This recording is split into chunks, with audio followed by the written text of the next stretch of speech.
মার্ডারটা হয়েছে 10 নম্বরের কারণে, কিন্তু প্রথম ঝগড়া শুরু হয়েছে জীব দিয়ে। ওর কথা ওকে লাগিয়েছে, ওর কথা এর কাছে গেছে, যত স্বামী স্ত্রী তালাক আজ পর্যন্ত হয়ে গেছে ওটা একমাত্র জীবই করতে পেরেছে, আর কেউ পারবে না। ভাইয়ে ভাইয়ে বিচ্ছেদ, তার মানে বউ স্বামী স্ত্রীকে কথা ফুসফুস করে লাগিয়ে দিয়ে ভাইয়ে ভাইয়ে বিচ্ছেদ ঘটেছে। তার মানে জবানের মতো কঠিন ধারালো অস্ত্র পৃথিবীর বুকে আর নাই। জীবের ভিতরে কোনো হাড় নাই, আর মাংসটা অতি নরম। তা একজন আল্লাহর ওলি বলছেন, হে হতভাগা, তুমি নরম মাংসতে এত গরম কথা বলো কি করে? তোমার জীব হলো নরম, আর তুমি কথা বলছো অত্যাধিক গরম। মেরে দিব, মার্ডার করে দিব, শেষ করে দিব। জীব তোমার কত খতরনাক। এবার চলেন আল্লাহ কি বলছেন জীবের ব্যাপারে। বিসমিল্লাহির রহমানির রহিম। ইয়া আইয়ুহাল্লাযীনা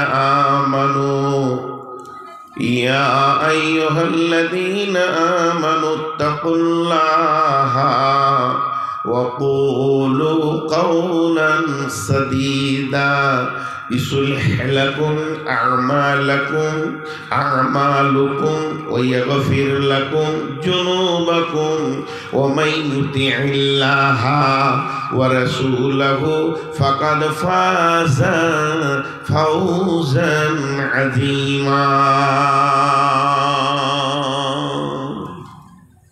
আল্লাহ বলছেন, সুবহানাল্লাহ বিহামদি, কত দামি কথা। আল্লাহ বলছেন, হে ঈমানদারেরা, তোমরা জীবকে কন্ট্রোল করো, জীবকে বেঁধে রাখো, জীব যেন অতিরিক্ত কথা না বলে। তুমি জীবকে বাঁধবে কি দিয়ে? জীবের বাঁধার ওষুধটা কি? ইত্তাকুল্লাহ, আল্লাহকে ভয় করে তুমি জীবটা বাঁধো।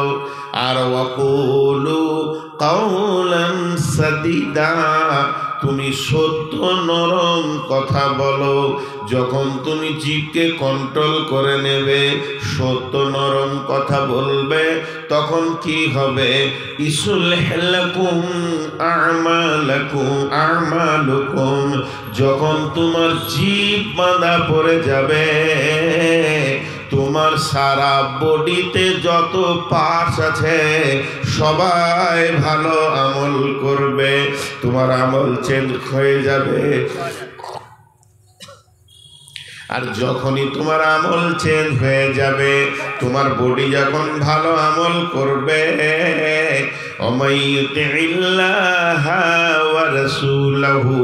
তোমার জন্য আল্লাহ এবং রসুলের রাস্তাটা আসান হয়ে যাবে।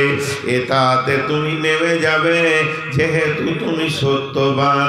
ফাকাদ ফাজা ফাওজান আযীমা, তুমি জীবকে কন্ট্রোল করলে সব থেকে বড় কঠিন দিন কিয়ামতে তুমি সেদিন সফল কাম হবি। জীবকে কন্ট্রোল করো। জীব অতি খতরনাক, জীব অতি খতরনাক। জীব এত খতরনাক, আপনাকে জান্নাত ঢুকতে দেবে না। এখন একটা দর্শন কথা বলবো 5 মিনিট, এটা ধ্যান দিয়ে শুনতে হবে। এটা ফিলোসফি, কোরআন হাদিসের সমন্বয়ে হবে কথাটা, কিন্তু ফিলোসফি দর্শন হচ্ছে অতি কঠিন। যারা বুঝে তারা বুঝে, যারা বুঝে না তারা বুঝে না।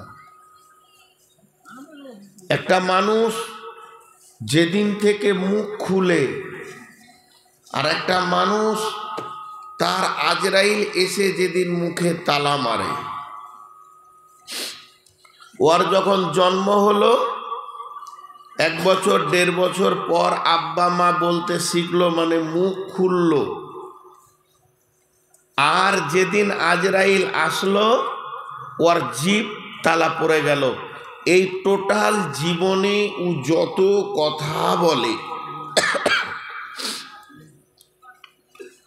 টোটাল জীবনে যত কথা বলে তার 4টা ভাগ। যে কথাটাই বের হবে আপনি 4টা বালতি রাখবেন, যে কোনো একটা বালতিতে ফেলা হবে। যেটা এখানে পড়ছে, এটা এই ভাগে পড়ছে, এটা এই ভাগে পড়ছে, এটা এই ভাগে পড়ছে, 5 নম্বর ভাগ নাই। সেই 4টা ভাগ কি? 1 নম্বরে ভালো কথা, 2 নম্বরে খারাপ কথা, 3 নম্বরে প্রয়োজনীয় কথা, 4 নম্বরে অপ্রয়োজনীয় কথা। মা বোনেরাও কান দিয়ে শুনে নেন, বিশেষ করে আমার বেটিদেরকে বলছি, শিক্ষিতা মেয়ে তোমরা কান করে শোনো।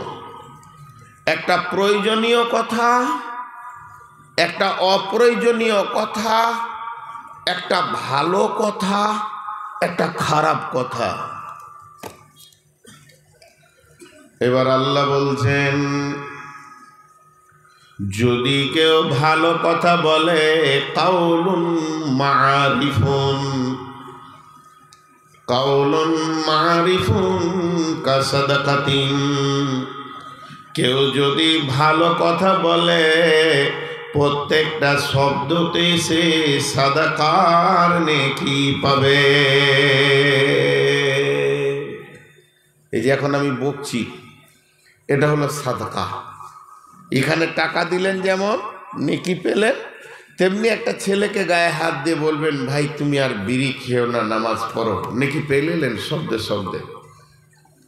এবার আর বলছেন, যদি কেউ খারাপ কথা বলে, তাহলে সে খারাপ কথাটা হলো একটা শব্দে শব্দে গুনহা। ওই গুনহাটা কেমন? সে একটা বিচন লাগিয়ে দিল, এখানে একটা মিথ্যা কথা বলে দিল, মানে একটা বিচন লেগে গেল।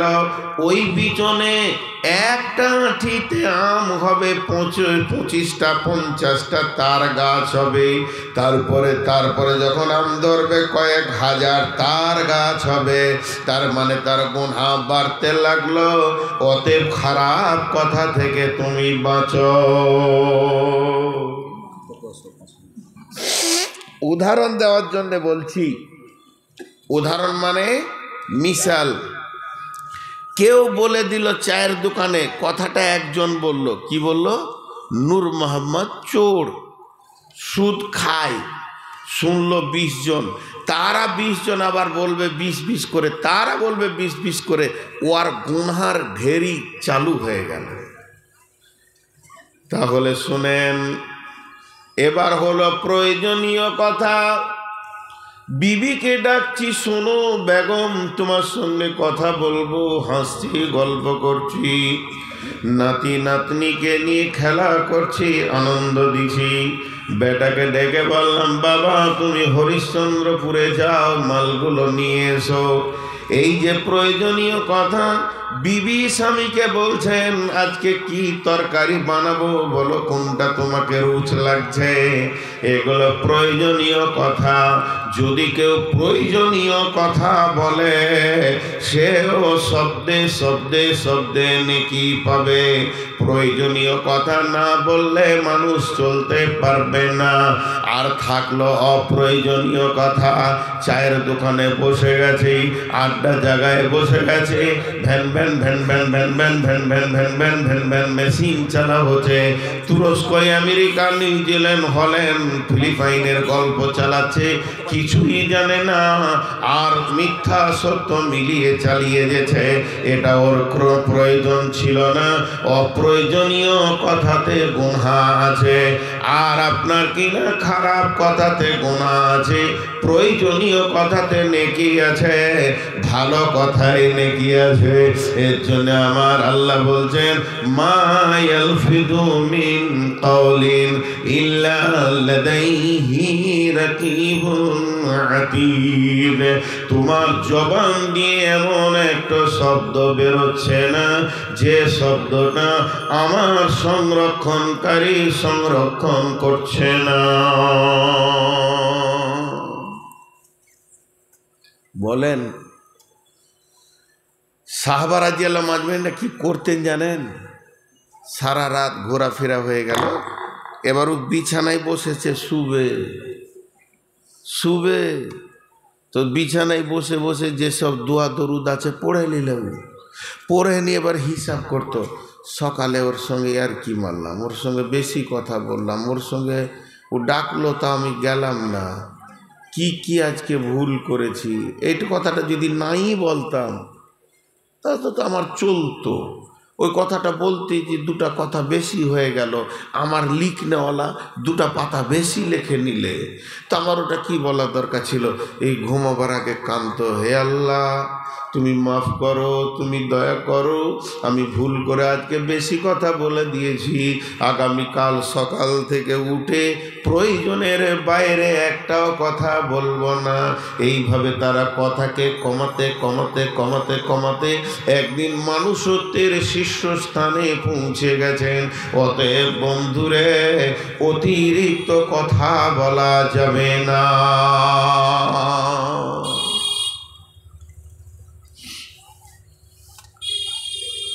একটা সাইকোলজিস্ট দিব এখন, হিসাবটা মন দিয়ে শুনবেন। হিসাবটা কি?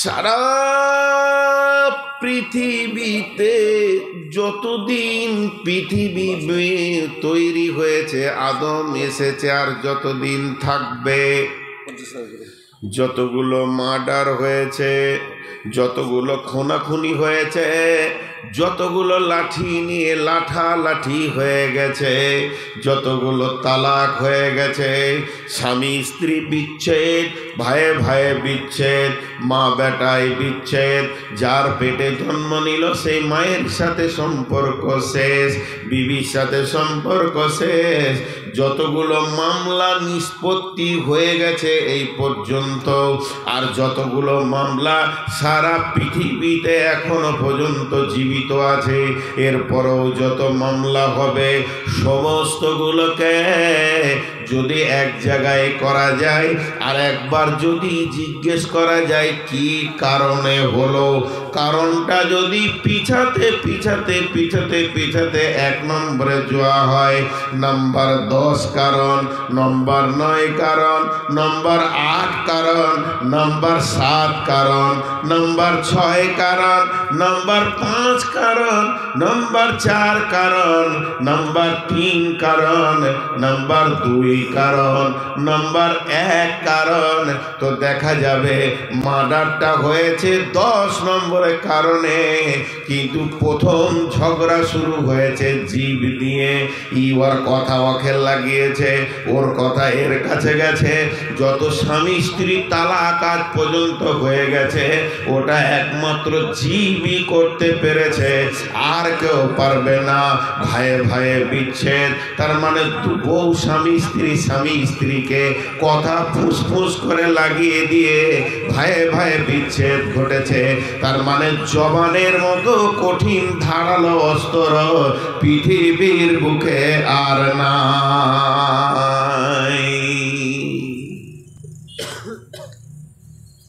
আপনারা বাঁশ কাটেন, ওইটাকে কি বলেন? এরকম দাও, দাও দিয়ে বাঁশ কাটা যাবে, কাঠ কাটা যাবে, দাও দিয়ে গরুর হাড্ডিকে চুরচুর করে দেওয়া যাবে, দাও দিয়ে আরো কত কাজ হবে, কিন্তু দাও দিয়ে মা বেটার সম্পর্ক কাটা যাবে না, স্বামী স্ত্রী সম্পর্ক কাটা যাবে না।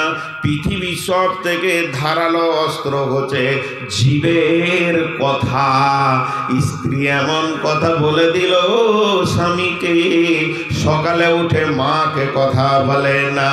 আব্বা যে আব্বা লেখাপড়া শিখিয়ে ইট ভাটাতে কুলিগিরি করে ছেলে আমার কলেজে পড়বে, কত কষ্ট করে টাকা জমা করলো, ছেলে কলেজে পড়লো, কলেজে পড়ে ইঞ্জিনিয়ার হলো, আর ইঞ্জিনিয়ারের চাকরি করতে গিয়ে কুচবিহারে লাভ ম্যারেজ করে নিল।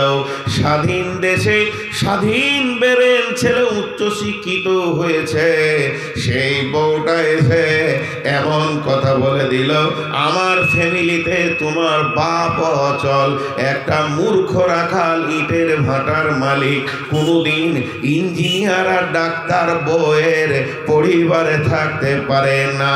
এই কথাটা যে কত বড় অস্ত্র, এমন ধারালো কোপ মেরে দিল, যে বেটাটাকে ইটের ভাটাতে ইট বহন করে ইঞ্জিনিয়ার করেছে, সেই বেটা বাপের লাশ পর্যন্ত দেখতে আসছে না। এটা হলো জবানের ধারালো অস্ত্র দিয়ে কাটা।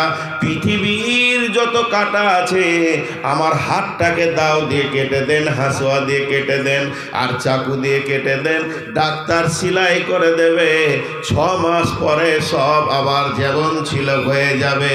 কিন্তু জীব দিয়ে যেটা কাটবে, ওটা সারা জীবনেও রিপেয়ার হবে না।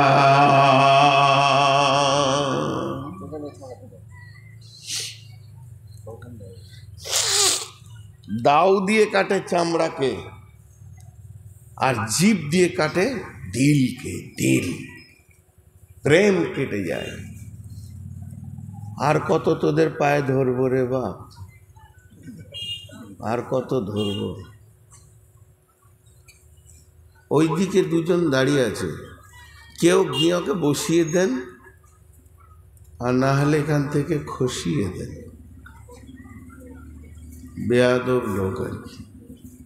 বংশটা ঘোড়া বংশ, ঘোড়ারা যদি বসে যায় তো দাম কমে যাবে। জীব হলো বড় বেকন্ট্রোল। আপনাদের বিরক্ত লাগছে নাকি? জি, এতগুলো লোক চুপ করে আছেন, আপনাদের বিরক্ত লাগছে? আমার শরীরে এখন জ্বর। আমাদের জিন্দগিটা আল্লাহ বানিয়েছে, মানুষ টাকাটা দেখে কিন্তু বাকিগুলো দেখে না। 4 জন বক্তা বক্তব্য করতে করতে মরেছে, আমার এলাকারই 2টো। আমি 6 থেকে 7 বার অ্যাক্সিডেন্ট করেছি, রাত 1:30টায় 2টোয়। এমন অ্যাক্সিডেন্ট করেছি, দুদিকে রোড জাম হয়ে এসে বলছে আপনি বেঁচে আছেন, তাহলে আল্লাহ বাঁচিয়েছে। তো ভাইয়া, জীব বড় বেকন্ট্রোল।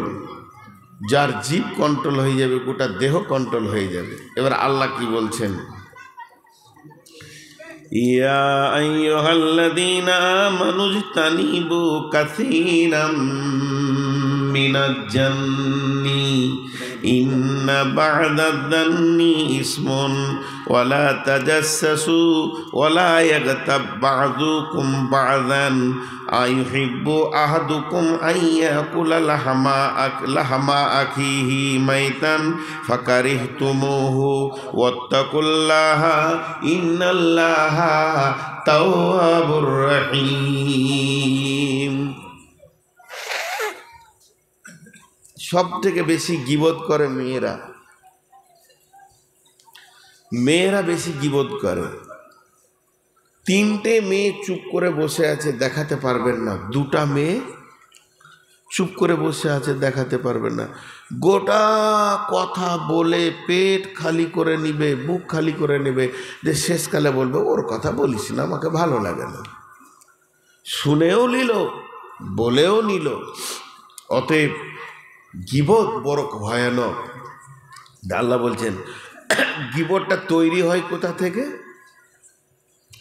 গীবতের একটা চাবি আছে, সেই চাবিটার নাম হলো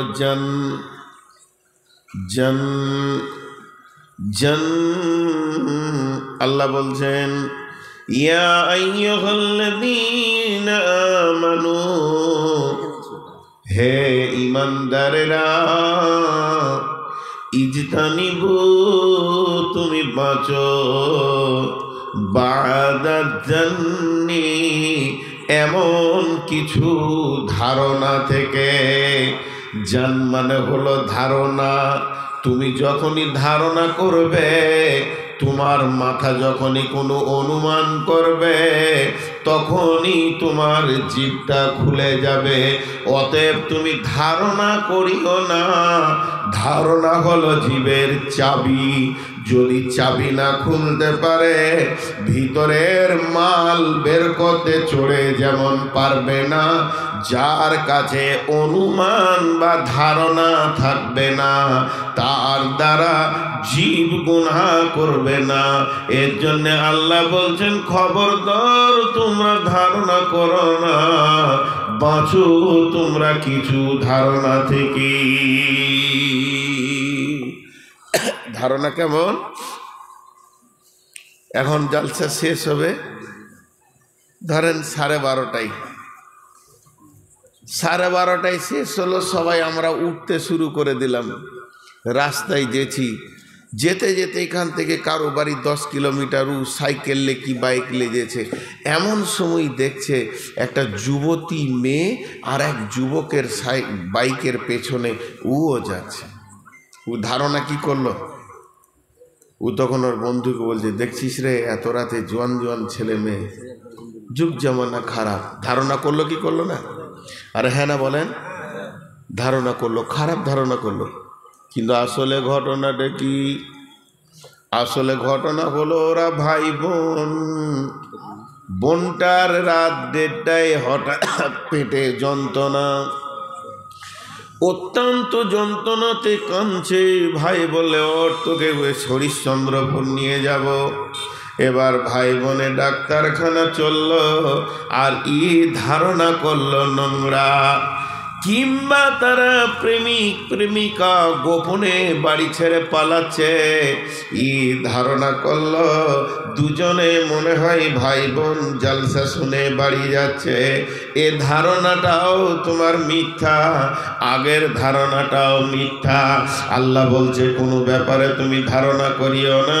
যখন তুমি ধারণা করবে, তখনই তোমার জিভ খুলে যাবে, আর তোমার জিভ কথা বলবে। এমন কিছু ধারণা আছে তোমাকে কাবিরা গুনার ময়দানে ডুবিয়ে দেবে।